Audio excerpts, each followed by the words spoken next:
More than 40 years ago, on a late summer afternoon in 1985, I arrived here in Chicago, entering the city through the very spot where this center now stands. I can still picture myself heading down what was then Cornell Drive in a janky used car that I'd bought in New York, with all my worldly possessions stuffed in the trunk and the back seat, so I really couldn't see out of the rearview mirror, and I was a safety hazard.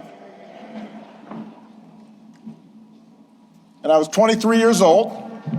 I'd just been hired by a group of churches on the South Side to help organize a part of the city that had been battered by steel plant closings and chronic neglect. And I didn't have much organizing experience. Didn't know anybody in Chicago. But I had been inspired by the civil rights movement, and I knew I wanted to make a difference. And although I wasn't sure exactly how I was going to do that, I was possessed with this abiding faith that if we could give people more of a say in the forces that govern their lives,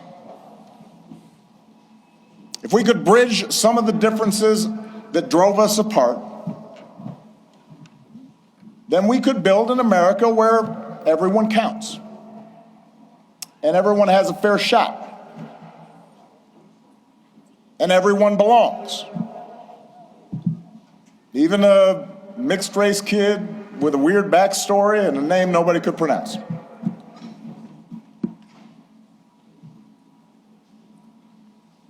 And it was here, in this city, a city of broad shoulders, that I found what I was looking for.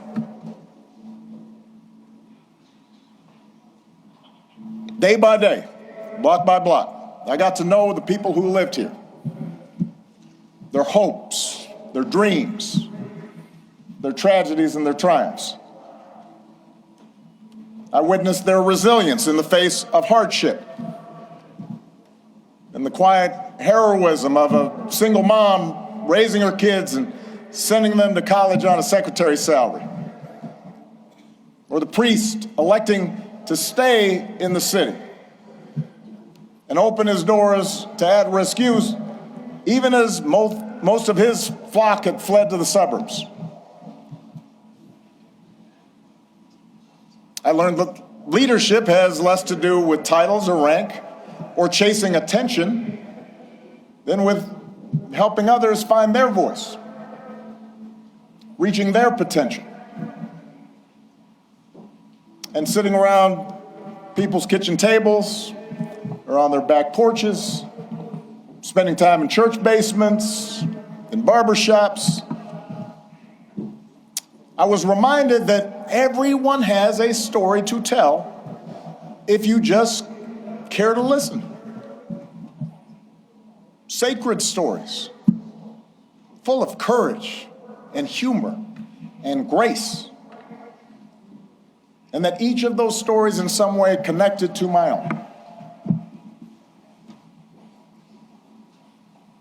In other words, I found my purpose here, and I fortified my faith here, and I found my community here, friendships that would last a lifetime. And I found a girl from the South Side who has been my greatest blessing. Michelle and I, our wedding reception was over at South Shore Cultural Center. You could walk from here. Our daughters were born right down the street. This is where we bought our first home. This is where our kids took their first steps.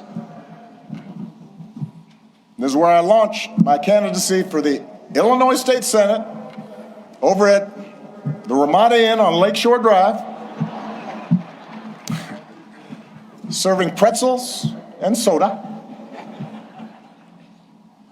embarking on the path that ultimately and improbably led to this day.